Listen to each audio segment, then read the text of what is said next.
All right. Good morning, everybody. Can you hear me? Maybe with the headset is easier. I'm only used to having speakers. I'm going to let everybody put their headsets on slowly but surely. I think everyone can hear me? No? Yeah? We got a yes. We got a yes. Okay. This is going to be fun. All right, I think everyone else can hear me. I'd love to be able to shout to the others in the room for them to be able to come and join us as well. Can I shout to the other people in the room for them to join us? Can I shout to the other people? No? Oh.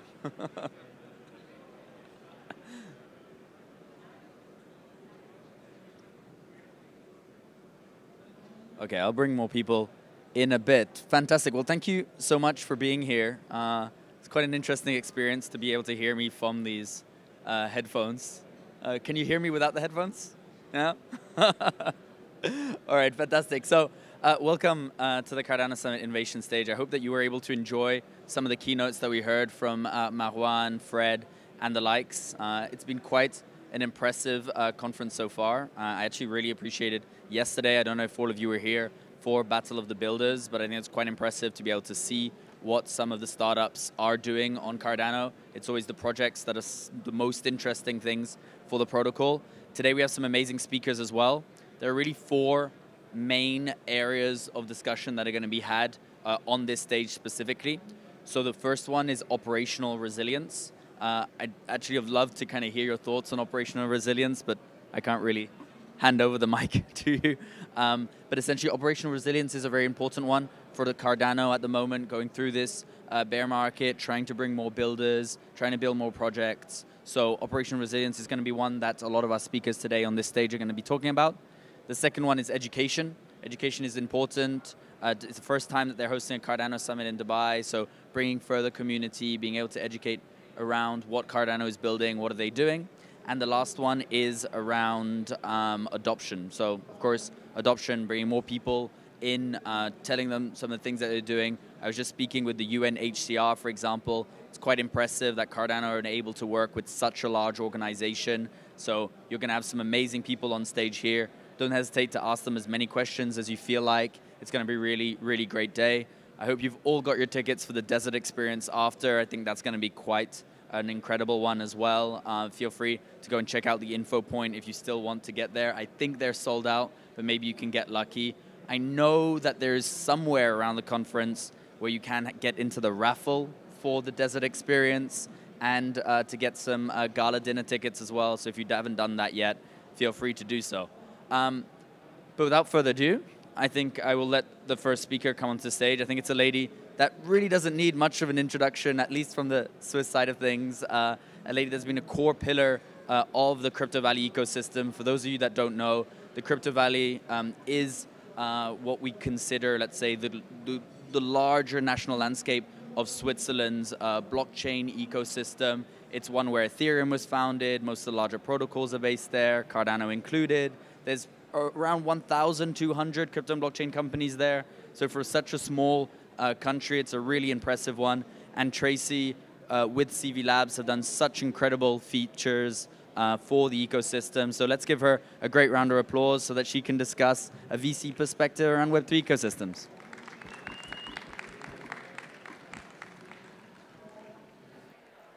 All right, thank you so much, Shiraz. Thank you for having me today. As he already mentioned, my name is Tracy Traxler. I'm the managing director of CV Labs. CV Labs is a daughter company of CBVC, so I get to speak to you on behalf of both today.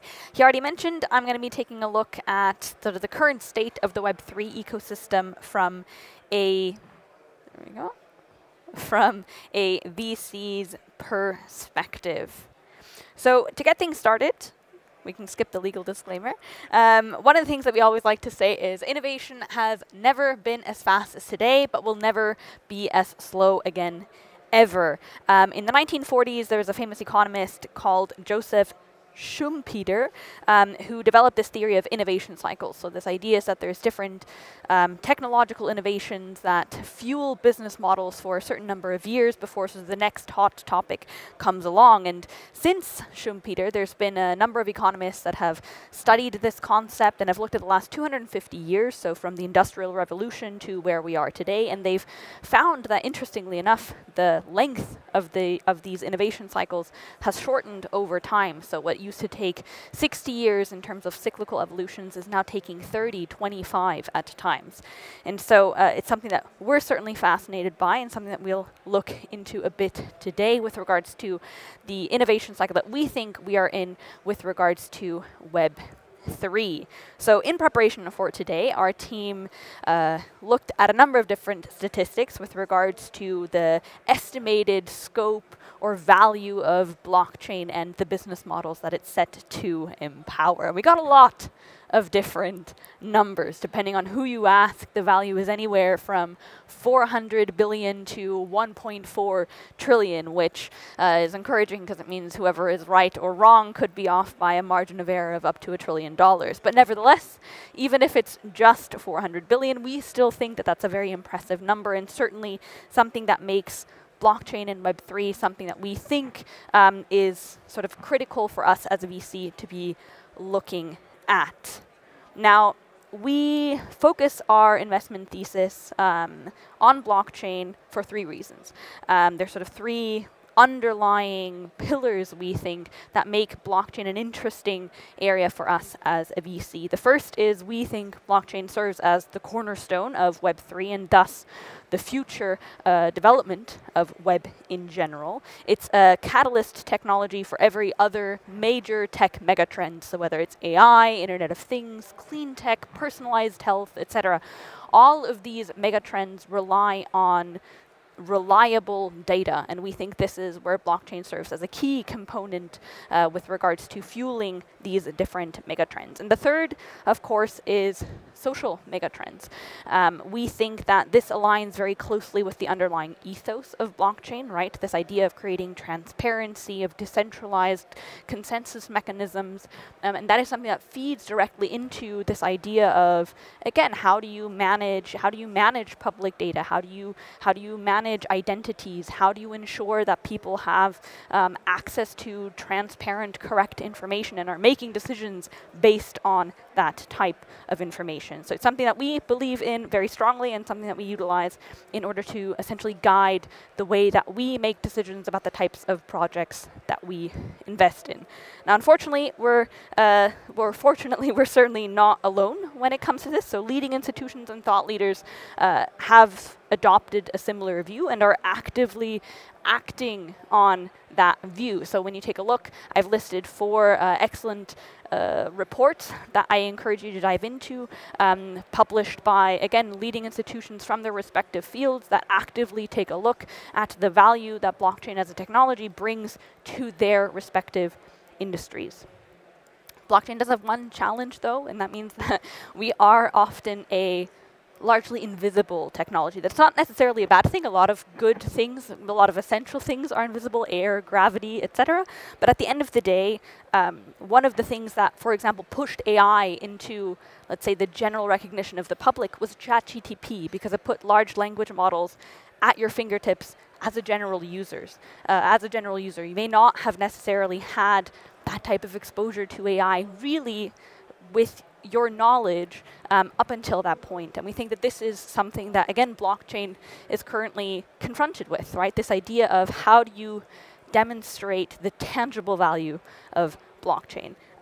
It's a challenge that we have to face as an industry, and certainly something that we have to consider when we're engaging with regulators, with enterprises, and with the larger public to get them excited about the tech. So to move a bit out of this invisibility and come into the realm of, again, products that people understand, that people can actively engage with. It doesn't necessarily mean that they need to have a core understanding of blockchain or realize that they're even engaging with blockchain, understand how they're engaging with it, but again, just give them an application that they can utilize, that they understand, and that brings sort of a general value to their everyday life. Now, shifting gears a bit, I'm going to share a couple of numbers and statistics on sort of the current state of the VC environment. This is mid-year to mid-year, so take that into consideration.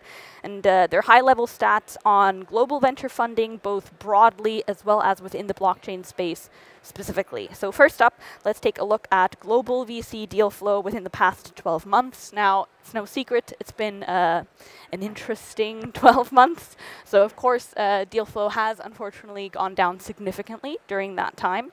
We're down 50%, as well as the number of deals that have been closed in the last 12 months that is also down by about a third. Looking at blockchain VC specifically, we've been hit a bit harder in the same time period. So we're down 62% overall and 44% with regards to the number of deals closed. Now, the deal size has also shrunk significantly. So by a median of 8%, again, this is global, and an average of 26% global. On the blockchain side, that looks a bit similar. Funny enough, there's one slight differentiation here. The blockchain median is up 8%. So funny enough, the deal size here is slightly different when compared to the global stats. But nevertheless, the average deal size is also down in the blockchain space. And no surprise, the trend has continued into Q3. This is the lowest level of VC activities that we've seen since Q4 2020, and that is despite sort of a general recovery of Bitcoin since the beginning of this year. However, we'll get back to this slide in a bit because it looks very discouraging. It's not nearly as discouraging as you might think. Now, in general, it's not all doom and gloom. Our friends over at Andreessen Horowitz publish this lovely State of Crypto Index that we think is fantastic. So if you have some time, they dive deep into every single part of this analysis. It's really excellent. I highly recommend it. And the underlying developments are still very promising. So this chart, again, I mentioned, summarizes sort of a deeper analysis that evaluates a number of different factors. So it compares the innovations or supply side, that refers to the number of active developers, number of verified smart contracts, etc., to the demand side, which looks at the number of active addresses, number of transactions, etc. And the underlying message that this chart conveys is it's not all doom and gloom. It's very promising. There's a lot happening at the moment, and it's essentially building for what we think is sort of an oncoming, not just market recovery, but in general, let's say, new phase of applications that are being pushed out. So overall, builders are building. Now, to summarize the things, if you'd like to consider it that, the bear market continues. We all know this is something that we often encounter on a daily basis. But again, underlying developer activity is up. This, of course, is compounded by secular events of our ecosystem. Things like FTX certainly don't help, although I'm sure all of you saw this morning that the sentencing is now set to happen in the next couple of weeks, and the verdicts have been handed out. Another thing to consider here is, of course, we're not immune by any means to macroeconomic developments. So the current state of geopolitics certainly isn't helping the markets any. Now, the interesting thing here is, and I mentioned it before, that I'll return to the slide, we are in a relatively robust environment compared to previous bear markets. So I mentioned here, right, that we're down since Q4 2020, but when you look at previous bear markets in, let's say, 2019, early 2020s, the actual size of the deal flow is still massively higher compared to previous bear markets. So that is something that we consider very encouraging. Again, we had unprecedented highs in 2021, and we certainly anticipate that we'll be returning to similar numbers soon. Nevertheless, this makes for a very challenging fundraising environment for VCs and for startups. Of course, on the VC side, this generally then means that you tend to focus more on active portfolio management versus hunting down new deals. The same goes for startups. You tend to focus more on developing sort of your core products versus fundraising. Continued pressure on founders. Again, this is a difficult environment to be surviving in as a startup. And the US is still leading, but other regions of the world are slowly but surely catching up. And one thing we always like to consider, again, when you look at the overall growth of internet adoption, for example, it is still relatively early. And there is very strong comparable growth trends between the adoption of blockchain and the adoption of the internet. And so it's something that we certainly pay close attention to. Now, to give you a taste of what we have been focusing on over the last 12 months or so, and where we as a VC see opportunities both to differentiate ourselves as a VC, but also opportunities with regards to growth of the blockchain environment in general. We've been very active this year, so we have actually made 10 deals year to date. 7 of those were into startups that came out of our startup accelerator, so these were pre-seed, seed stage investments, really early stage, and 3 of them were follow-ups into our existing portfolio. One of the interesting things is when you look here, the use cases that these startups cover is still very, very broad. One of the things that we did decide on our end this year is that we would move a bit more away from an area that we're still very enthusiastic about in the long term, but that we kind of took a backseat on at the moment, is the service providers for sort of this functional digital asset ecosystem. There is one amongst these 10, and it's a company called ScoreChain, so this is a fintech. But we've kind of moved off of the DEXs, et cetera, just for the time being. But again, it's something we remain really enthusiastic about going forward.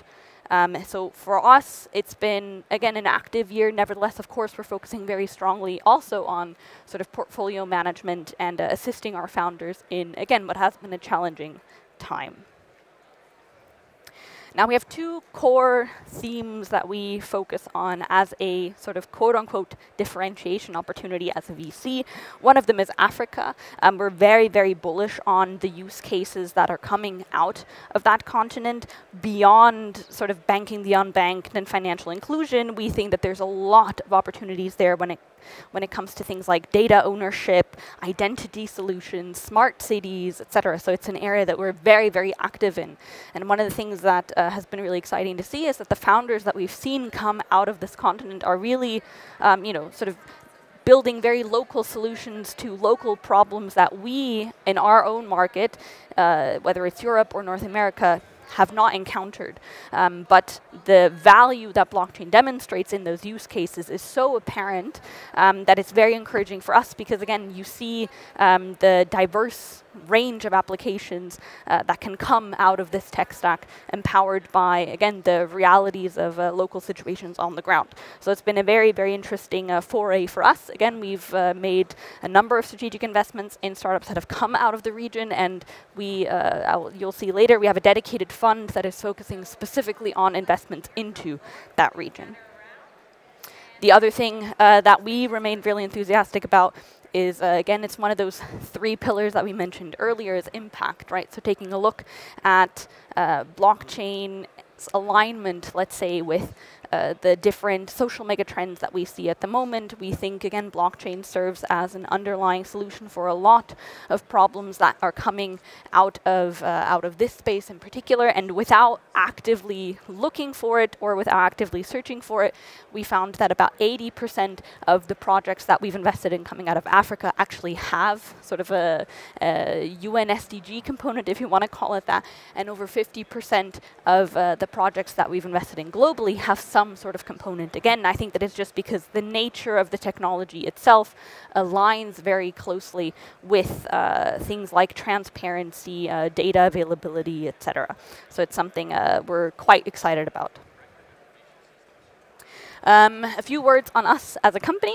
I mentioned it before, we operate under 2 core brands. CVBC is sort of the investment arm of things. Here we operate as purely a VC with a focus on pre-seed to growth stage startups. And CB Labs is the quote-unquote ecosystem side of the business. So we operate co-working spaces, publish a number of different research reports. A lot of the numbers that you've seen today actually come out of those different research reports. We, of course, host sort of startup competitions. If you were able to join us for the Battle of the Builders yesterday, you may have seen our collaboration with Cardano on that front.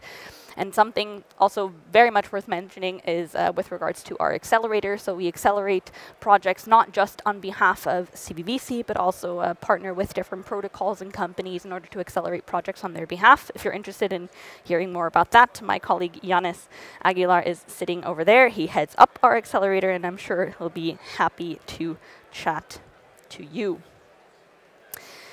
Now, it's been a very busy year for us. I mentioned already, right, that we had 10 deals on our end, but our activities didn't stop there. We're always very active in the World Economic Forum, where we host a number of events in order to bring together really those global leaders that gather in Davos, Switzerland, with this very active community in order to essentially facilitate an exchange of ideas, create understanding, create opportunities for regulators to come and meet with the different builders out of this space. And it's something we're really, really passionate about. We're looking forward to doing it again in 2024.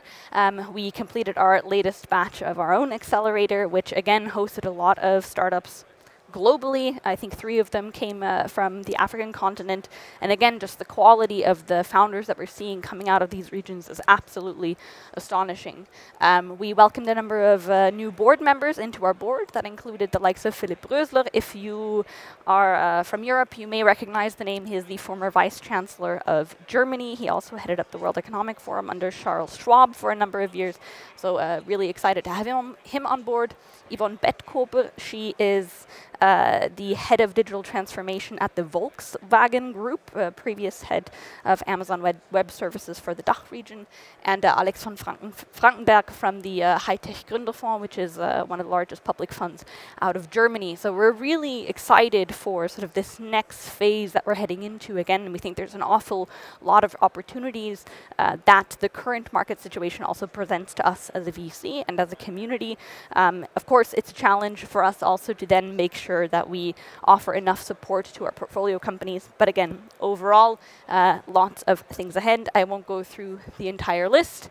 And of course, I cannot leave without mentioning that we're also in the process of now shoring up for the next opportunities that we see ahead. Again, I mentioned before, we're very excited about Africa and are currently in the process of closing our African dedicated fund. So we will be having the opportunity to invest exclusively into founders and projects that are coming out of that region. We have some excellent partners there and are working, of course, very closely with the Cardano community, as Emergo also has a closely aligned Africa strategy. And of course, our global T4T fund. That's just sort of a continuation of our current fund, the V1 version, again, just focused on investments into global projects.